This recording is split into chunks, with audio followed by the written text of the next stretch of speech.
हुआ birth anniversary मनाई है, तो आज़ाद समाज पार्टी ने क्यों मनाई है, उसका क्या उद्देश्य था? देखिए, आज़ाद समाज पार्टी का जो एक सिद्धांत है, आपने देखा होगा, आज़ाद समाज पार्टी काशीराम साहब के जो उनका जो संकल्प था, काशीराम साहब ने जो संकल्प लिया था कि मैं बाबा साहब अम्बेडकर के संकल्प में जो भारत का निर्माण करूँगा, वो निर्माण कार्य जो अधूरा रह गया है, उस संकल्प को आज हमने आज़ाद समाज पार्टी के तत्वाधान में यहाँ पे अभी सभी कार्यकर्ताओं में आज सम्मान समारोह मनाया है। जी, हमने जो माननीय काशीराम साहब के साथ रहे हैं, आपने देखा होगा कि जो बहुजन योद्धा दिल्ली में माननीय साहब के साथ रहे हैं, जिन्होंने साहब के साथ काम किया है, साहब को सहयोग किया है, या जो बहुजन मूवमेंट में अपना योगदान दे रहे हैं, उन्हीं को हमने आज सम्मान समारोह के रूप में कार्यक्रम किया है। तो आपने क्या कैटेगरी थी जो ये सम्मान समारोह में आपने बहुजन वॉरियर के तौर पे आपने लिया है? ये कौन कौन से लोग थे जिनको आपने सम्मान किया? देखिए, आपने देखा होगा ज़्यादातर इसमें वो लोग थे जो माननीय काशीराम साहब के साथ मतलब हर तरह से मूवमेंट में साथ थे वो, और वो आज हासिल थे। कहीं ना कहीं उनके अंदर एक पीड़ा थी कि हमने भी इस मूवमेंट में अपनी आहुति दी है, अपनी पूरी जवानी दी है, अपने ऐशोआराम की कुर्बानी दी है, तो उनको जो आज हमने सम्मान दिया है, हमने कोई उनका एहसान नहीं किया है, ये उनका हक था, हमने तो केवल उनका हक देने का काम किया है। तो ये क्या राजनीतिक लोग थे, सामाजिक लोग थे, धार्मिक लोग थे, या कोई अन्य लोग थे ये? हाँ, बिल्कुल सही सवाल आपका।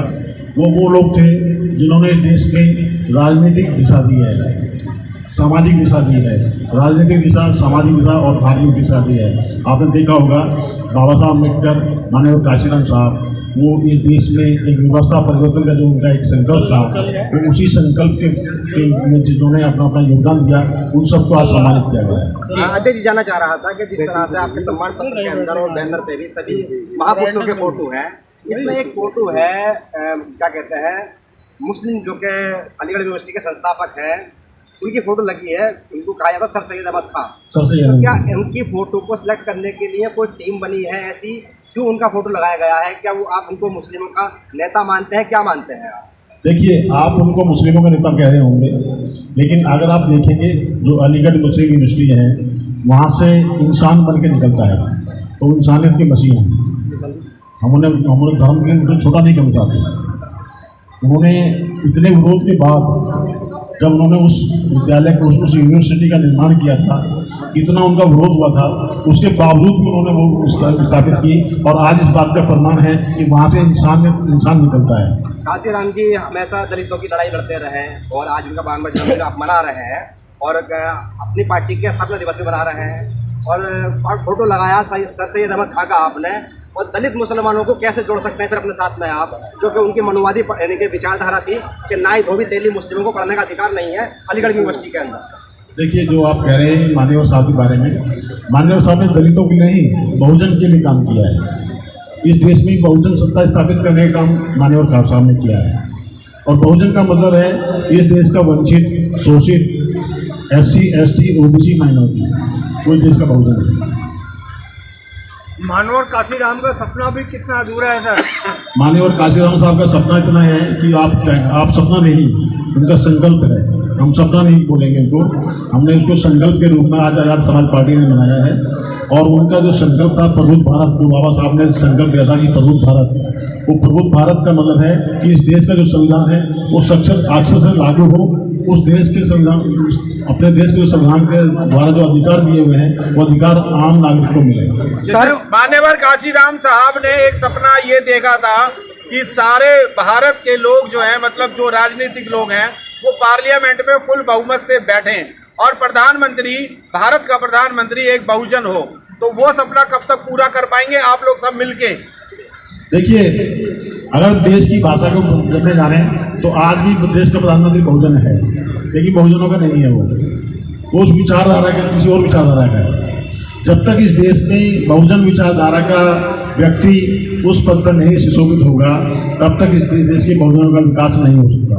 सर, माननीय काशीराम बहुजन सोती कौम को जगाया, लेकिन आप लोग कैसे जो सोती कौम है उनको पार्लियामेंट में कैसे पहुंचाएंगे? आपको मिनी मीडिया अंबानी बनना पड़ता है। नहीं, ऐसा नहीं है। आपके सामने प्रमाण है, हमारे आदरणीय चंद्रशेखर आजाद जी, वो कोई राणा बिरला के बेटा नहीं है, वो किसी धनाट के बेटा नहीं है। आपने देखा होगा बिल्कुल वो एक आंदोलन से निकल के आए हैं। और ऐसा नहीं है कि जो आप सोचें कोई अंबानी आज उसमें जाएगा या मतलब ऐसे ही कुछ होगा। सर, काशीराम साहब की जो जयंती है उसको लेकर राजनीति हो रही है, क्योंकि सभी पार्टियां, अगर जैसे कि सपा की बात की जाए, बसपा की बात की जाए और साथ उधर कांग्रेस की बात की जाए, तो वोट बैंक की एक राजनीति हो रही है काशीराम की जयंती उससे पहले भी। तो आज ये क्या, मतलब इस पर क्या कहेंगे आप? क्योंकि जो देखिए, जो वोट पार्टी है उनकी सिर्फ वोट की राजनीति है। आज़ाद समाज पार्टी का संकल्प है कि हम वोट की राजनीति नहीं करनी है। जैसा आपने देखा होगा, हमारे आदरणीय अश्वनी जी ने अपने वक्तव्य में कहा है कि देश का जो शासन सत्ता है वो टूल है। हमारा टूल का उद्देश्य नहीं है। आज़ाद समाज पार्टी का जो संकल्प है वो व्यवस्था परिवर्तन का है। हम इस व्यवस्था को प्रदान करने का संकल्प लेते हैं। राजीव जी, आपसे एक क्वेश्चन है। अभी आप अपनी स्पीच में कह रहे थे कि सभी लोगों को जोड़ना है, और जोड़ने की जब हम बात करें तो काशीराम साहब ने साइकिल चला करके जोड़ने की कोशिश की थी। आज हमारे पास सभी साधन हैं, फिर भी हम उन्हें जोड़ नहीं पा रहे, ऐसा क्यों? ऐसा नहीं जोड़ नहीं पा रहे हैं, हमने पहले भी जोड़ा है। साहब काशीराम ने करके दिखाया, भाई चंद्रशेखर आज़ाद ने नगीना में एक नमूना पेश करके दिखाया। एक और सीट पर हमने इलेक्शन लड़ा था पूर्वांचल में, वहाँ पे बहुत अच्छे खासे वोट हमको मिले थे वहाँ। तो ये शुरुआत है, और आने वाले वक्त में आप लोग देखिएगा कि काशीराम साहब की जो परिकल्पना थी शोषण विहीन समता मूलक समाज की स्थापना, उसकी दिशा में हम लोग आगे बढ़ रहे हैं। आप अपनी कसमों को पूरी कब करेंगे? 2027 में करेंगे या 2028 में पूरी कसम को करेंगे कि हाँ, हम अपना मुख्यमंत्री और प्रधानमंत्री भी बनाएंगे? ये रातों रात का जो है मामला नहीं होता है, ना मैं कोई भविष्यवाणी करने वाला कोई होगापंथी हूँ। हम लोग सिपाही हैं मानव काशीराम साहब के, चंद्रशेखर आज़ाद के, और हमको अपने लिए कुछ नहीं चाहिए। समाज में जाति के आधार पर जो गैर बराबरी है, जो शोषण है, उसको ख़त्म करना है। सबको आर्थिक सामाजिक आधार पर बराबर करना है, और यही हमारा काशीराम ने बहुजन समाज बनाने का सपना देखा था, आज हिंदू बनाने का प्लान चल रहा सर। नहीं, हिंदू तो फेल हो गया। लोग कह रहे हैं कि हिंदू तो वो, ये तो हम लोगों ने कई बार टीवी चैनलों पर बोला है कि हिंदू फारसी का लफ्ज़ है। अब वो सनातन पे आ गए, वो चोला बदलते रहते हैं, कभी वैदिक हो जाते हैं, कभी सनातनी हो जाते हैं, कभी हिंदू हो जाते हैं, कभी कुछ और हो जाते हैं। अब वो जो है उनके पास छटपटाहट है कि कहीं जाने का रास्ता नहीं मिल रहा है। जब हमने इनका इन चीज़ों को फ्यूटाइल कर दिया है तमाम चैनलों के माध्यम से कि हिंदू फारसी का लफ्ज़ है और हिंदू का मतलब होता है डकैत, चोर, काले का लूटे लोग, अब वो इसको छोड़कर भाग रहे हैं, कह रहे हैं हम तो सनातनी है। जब सनातनी आते हैं तो भगवान बुद्ध का वो याद आता है, उनका जो वचन है कि इस धम्मो सनातनो अवेरेन च संबंधी इस धम्मो सनातनो। अब वो चारों तरफ से घिर गए हैं, उनके पास कोई रास्ता सूझ नहीं रहा है। इसलिए कुछ लोग अब वहाँ से मांग उठा रहे हैं कि हमें अलग दे दिया जाए। हमारी आबादी 40% है, हम कह रहे हैं जनगणना करा लिया जाए, उसके बाद ये आपकी मांग जो है उस पर विचार किया जा सकता है। आजाद समाज पार्टी को हिंदुओं का वोट नहीं चाहिए, सिर्फ बहुजनों का ही वोट चाहिए। बहुजन, कुछ लोग हमेशा बेईमान रह जाएंगे इस मुल्क में, जो जात के आधार पर अपने वर्चस्व को कायम रखना चाहेंगे। हमको उनका कोई समर्थन नहीं चाहिए। उसमें कुछ अच्छे लोग हैं, राहुल संकीर्तन के वंशज हैं, अभी हमारा दोस्त है राजमणि त्रिपाठी, वो है। अभी बहुत से ब्राह्मण लोग हैं जो समतामूलक समाज की स्थापना में हमारा सहयोग कर रहे हैं और आगे भी करेंगे। ठाकुर भी है, मेरा जूठा खाने वाला ठाकुर है, मेरे हिस्से की गोली खाने वाला ठाकुर है। ऐसे ठाकुर भी हैं, हर जाति के अच्छे लोग हैं, उनको साथ लेकर हम बहुजन समाज की स्थापना करेंगे। और सर, कारनी सेना धमकी दे दे चंद्रशेखर के अपने पैरों से आएंगे, लेकिन पैरों से नहीं जाएंगे अपने। मैंने फेसबुक पर लिखा हुआ है, मेरी वॉल पे है कि सुअर का शिकार हमारी बिरादरी जो है करती है डंडे से। तो बहुत दिन हो गया है, आ जाइए, आप हिट करते हैं, मज़ा लेते हैं शिकार का। बहुत बढ़िया। बालक राम जी, आपकी जो ये आज कार्यक्रम हुआ, तो राष्ट्रीय लेवल का कार्यक्रम था या दिल्ली प्रदेश का था? नहीं, आपने देखा होगा ये दिल्ली का कार्यक्रम था, और हमारा आज़ाद समाज पार्टी का जो राष्ट्रीय स्तर का कार्यक्रम है वो हर जिले स्तर पर बनाया है, हर जिले स्तर जिला कमेटी ने बनाया है। ये हमारा दिल्ली प्रदेश कार्यक्रम था। आज जो आपका जोश था, मैं बालक राम जी की बात कर रहा हूँ कि आज जो बालक राम जी का जोश था और जो तेवर थे, क्या वो काशीराम साहब के थे या चंद्रशेखर के साथ मिलने के बाद आपकी ताकत दुगनी चौगनी हो गई है? नहीं, देखिए, हम ताकतवर तो पहले से थे, ये तो हम अनुभवी हैं। आज अगर देश का बहुजन समाज उस महापुरुष की ताकत को पहचान ले, काशीराम साहब की, बाबा साहब की, ज्योतिबा फूले की, पेरियार साहब की, तो उन्हें कोई नहीं रोक सकता। सर राहुल कुछ गांधी नहीं रोक सकता, मतलब कोई नहीं रोक सकता। राहुल गांधी जो है वो काशीराम साहब को भारत रत्न देने की बात कर रहा है कि मैं अगर प्रधानमंत्री बनता हूं तो काशीराम साहब को भारत रत्न देंगे। क्या काशीराम साहब को वो जो जवाहरलाल नेहरू की बात कह रहे थे कि जवाहरलाल नेहरू होते तो मुख्यमंत्री बनाते, तो क्या मुख्यमंत्री का पोस्ट ज़्यादा बड़ा है या जो उन्होंने उपराष्ट्रपति का पद ठुकराया था वो बड़ा था, राष्ट्रपति का पद? देखिए, जो आपने ये बात कही है कि आज उनको भारत रत्न देने की बात चल रही है जी, वो पहले ही राष्ट्रपति का पद ठुकरा चुके हैं, जैसे कि आप स्वयं बता रहे थे जी। और अगर राहुल गांधी जी का मैं एक बात अगर आप पूछ रहे हैं, तो जब भाई चंद्रशेखर आज़ाद जी जेल में थे तो राहुल गांधी जी से मिलने का हमारा मौका मिला था, तो उन्होंने तब भी हमसे ये बात कही थी कि हम चंद्रशेखर जी को बहुत कुछ देंगे। तो भाई साहब ने जेल से एक ही मैसेज दिया था कि अगर वो देश को देना चाहते हैं तो क्या शिक्षा का राष्ट्रीयकरण कर दें। इसकी को गारंटी ले रहे हैं कि हम देश में शिक्षा का राष्ट्रीयकरण करेंगे। तो राहुल गांधी जी को तो चुप हो गए, उनके मुझको जवाब नहीं दिया।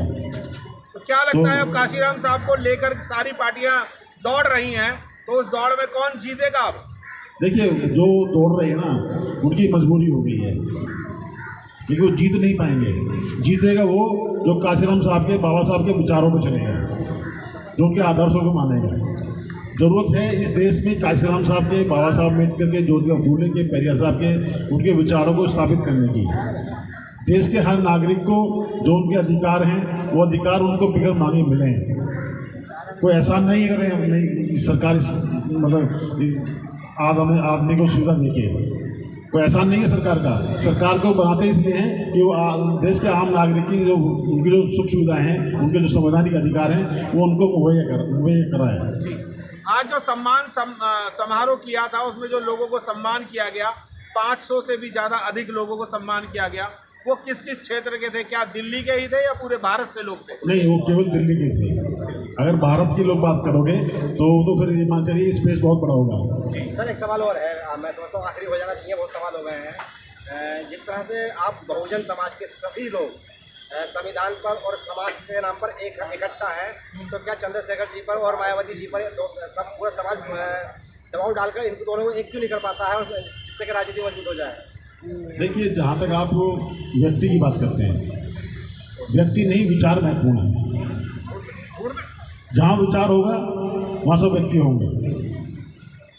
आप स्वयं इस बात के मतलब मैं समझता हूँ मीडिया के बंधु हैं नहीं, मान्यवर साहब के आप अगर उनके आचरण से देखेंगे, उनकी कार्यशैली से देखेंगे, जैसे उन्होंने मतलब वामसेप का गठन किया, DS बोर्ड का गठन किया, उससे पहले भी उन्होंने एक संगठन में काम किया था RPI जो बाबा साहब अम्बेडकर की बनाई हुई थी। उसके बाद उनको फिर 84 में बहुजन समाज पार्टी बनानी पड़ी और बना के फिर उन्होंने देश में एक राज सत्ता स्थापित की। तो ये व्यक्ति का मामला नहीं है, ये विचार का मामला है। जो विचार में मजबूत होगा वही सिकंदर होगा। काशीराम साहब ने मेहनत की थी और दिल्ली में 14 से 18 निगम पार्षद और 2 विधायक लेके आए थे। आपकी भी मेहनत पूरी हो रही है और 6 साल आपको हो गए मेहनत करते हुए पूरे भारत में। क्या लगता है कि दिल्ली में इस बार की निगम की सीट कितनी लेके आ रहे हैं आप? हम निगम में मेयर बनाएंगे और मेयर आपको पता बहुमत से बनता है जी, तो आप सीट की काउंटिंग से अंदाजा लगा लो कि मेयर बनाने के लिए हमें कितनी सीट चाहिए। आपकी रणनीति क्या है? मेयर बनाएंगे क्योंकि जो पहले 14% वोट लेकर के यहाँ पर बहुजन समाज के लोग थे वो आज 0% पे बैठे। आप इसे 14% से ऊपर कैसे पहुँचाएंगे? मैंने आपको बताया ना, हमारा जो आज़ाद समाज पार्टी का जो संकल्प है, उनका जो मैनिफेस्टो है, वो जो भारतीय संविधान आम नागरिक को अधिकार देता है वो अधिकार पहुंचाना है। हमारा काम सिर्फ इतना ही है कि हम दिल्ली के आम नागरिक को जो उसके हक हकूक हैं वो उन तक पहुंचाएंगे। सत्ता में नहीं होंगे तो हक हकूक कैसे पहुंचा पाएंगे आप? सत्ता में सही तो ये चीजें बनेंगी। देखिए, सत्ता तो एक माध्यम है जो आप कह रहे हैं।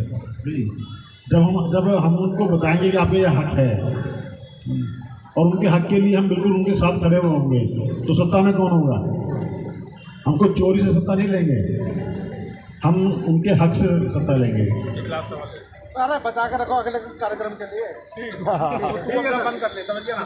काशीराम साहब ने पूरी जवानी लगा दी और पूरा अपना आधी जिंदगी लगा दी, वो पूरे बहुजन समाज को पूर्ण तरीके से जागरूक नहीं कर पाए। क्या लगता है हम सब लोग मिल करके इस बहुजन समाज को कितने दिनों में या कितने सालों में या कितनी सदियों में जगा पाएंगे? देखिए, जो आप कह रहे हैं काशीराम साहब के ऊपर कह रहे हैं वो नहीं कर पाए, ऐसा नहीं है। काशीराम साहब की बदौलत है जो आज हम सब यहाँ बैठे हुए हैं। काशीराम साहब ने, बाबा साहब अम्बेडकर ने इस देश को इतना दिया है कि हम उसको संभाल नहीं पाए। हम छोटे स्वार्थ में आ गए। अगर हम अपने छोटे स्वार्थ का त्याग कर देंगे तो निश्चित काशीराम साहब के संकल्पों का भारत बना देंगे हम। बहुत बहुत धन्यवाद और आज के कार्यक्रम के आपकी सफलता के लिए बहुत मुबारकबाद। बहुत बहुत शुक्रिया, आप सबका बहुत बहुत शुक्रिया। धन्यवाद।